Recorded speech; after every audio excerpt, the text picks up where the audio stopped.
Hello everyone. The highly anticipated SGP.31, 32 eSIM standards for IoT are just around the corner. They are generating excitement across the industry. These new standards have the potential to transform IoT connectivity, but they also raise important questions for organizations and other stakeholders. To help you understand these changes, Semtech has partnered with Counterpoint Research to bring you a four-part video series. In each episode, we will dive into the key aspects of SGP.31, 32 and answer some of the pressing questions surrounding the new standards. For today's session, I am your host Mohit Agarwal, and with me I have Rupa Datta, who heads Global Cellular IoT Connectivity at Semtech, which you may have previously known as Sierra Wireless. And I also have Varun Gupta, my colleague at Counterpoint Research, who leads the eSIM research at Counterpoint. Let me start with you, Varun. Can you explain the new standards that are coming in for eSIM for IoT, and also talk about what is the need for the new standards? So thank you, Mohit. So eSIM technology was introduced to replace the traditional SIM cards with a more flexible and remotely manageable solution. So back in 2014, GSMA launched the new eSIM standard called eSIM IoT M2M standard, also known as SGP.02, which was designed to implement into the industrial and IoT applications. However, this came with a complex architecture called SMSR, subscription manager secure routing, which is used for doing the profile downloads and swaps in the IoT constrained devices. And this particular architecture was not so suitable for the consumer devices. And hence a new standard was born called SGP.22, the consumer eSIM standard, which was more flexible in terms of the profile downloads, and it gives the user more control over the direct profile downloads. And it was more easier to implement in devices such as smartphones, smartwatches, tablets, and PC. While in the adoption in consumer devices have been growing rapidly, the same is not true with the IoT devices because of the complex architecture. It made it more costly and inefficient to be deployed under IoT applications which require low power consumption and large scale deployments. So the new standard, which is the eSIM IoT standard called SGP.32, is a more simple, secure, and scalable solution designed for such IoT deployments. Yeah, thanks for the history on eSIM for IoT. Can you also share some insights on the adoption of eSIM in IoT today, and which are the key verticals where we have seen the higher adoption? Right, Mohit. So in 2024, we have seen that about 15% of the cellular IoT modules were eSIM capable. And the lower adoption is because of the fact that the architecture is more complex, and there are also ecosystem challenge such as the regulatory barriers in China. Now, China is the largest market when it comes to the IoT deployments, and also the share of IoT connections is very much high as compared to the global counterparts. Hence, the lower adoption over there has meant that the ecosystem itself has suffered in terms of the eSIM adoption. So when it comes to the applications, we see that smart meters, automotive, and asset trackers are the applications which have adopted eSIM for the IoT M2M standards. However, we have also seen that some automakers are utilizing SGP.22's capabilities in adopting eSIM for their connected cars, which is more simple to adopt and easier to implement as well. Well, it's pretty interesting to note that some of the players are already using the consumer eSIM standards instead of the M2M. And you mentioned that it's easier to implement and it's more scalable.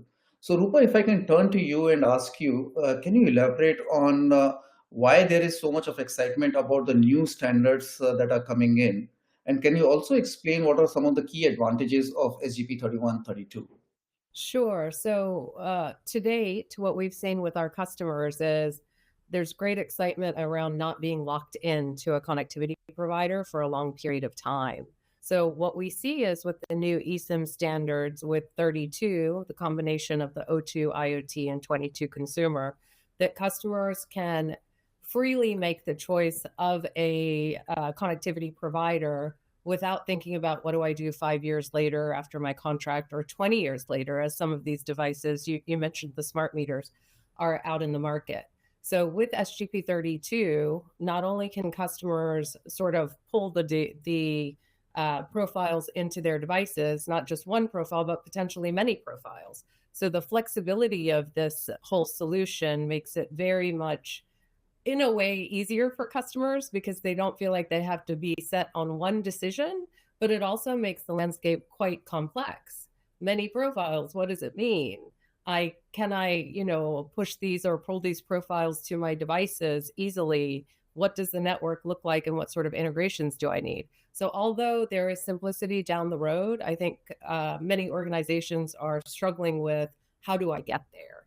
And I think the questions that are coming from our customers, OEMs, organizations, I think we're seeing a lot of that in the landscape.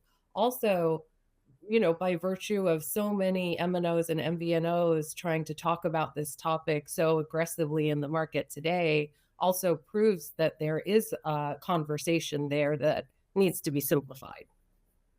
Completely agree with you that the new standards bring in the flexibility for the customers and prevent a vendor lock-in. I understand that the new standards bring eSIM capabilities to constrained devices.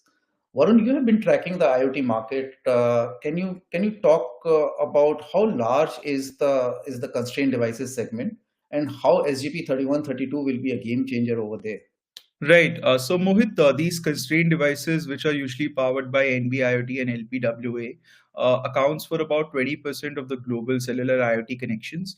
And the demand for these devices have been growing, and a lot of regions are implementing it once their networks are capable enough.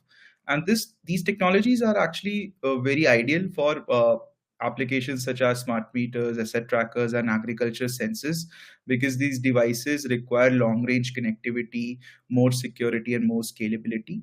And the demand for these devices is definitely increasing.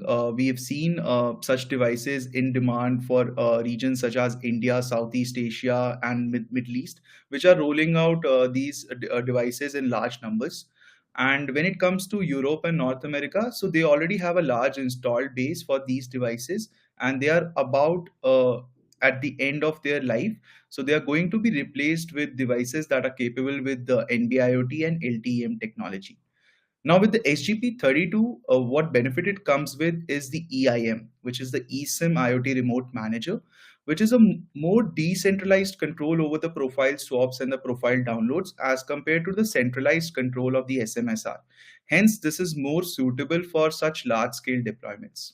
So, if a significant part of the market is these constrained devices, and if the new standards make it easy for the constrained devices to adopt eSIM, I'm sure the market is eagerly waiting for the new standards. Rupa, when do you think the new standards will be commercially available, and what the organizations need to think about the cost implications, if there are any? Yeah, I think we know that the full standards are due to be published sometime early this year, which is probably and really soon. We see from a Semtech perspective that our deployment is going to happen mid-year in 2025, so we're excited about that. Are there cost implications? I think yes. So if you think about the remote provisioning and the bulk sort of uploads of profiles to devices that are already online and in market somewhere, it's for customers or organizations that sort of have a problem of, hey, my devices are already out there in the market. How do I change my connectivity provider? That simply goes away. So they're no longer waiting for the devices to come back to their factory. They're no longer doing truck rolls. They're no longer getting hands-on devices.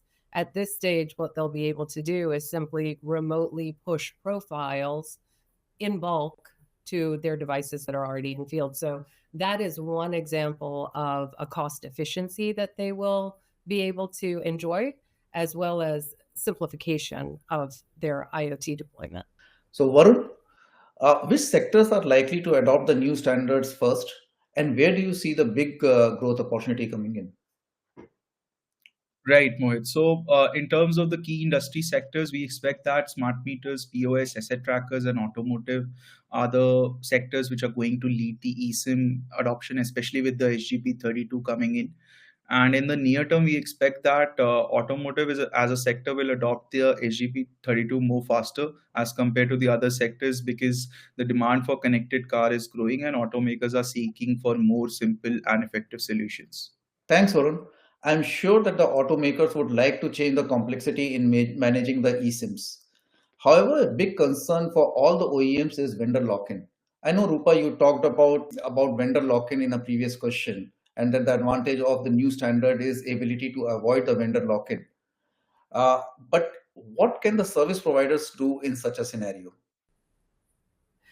So yes, so double-edged sword always, right? So for organizations, yes, it's easier to switch the service provider, but I think that it's on the service providers to make sure that the standard of connectivity and support that the organizations are receiving is going to be higher impact for the customer.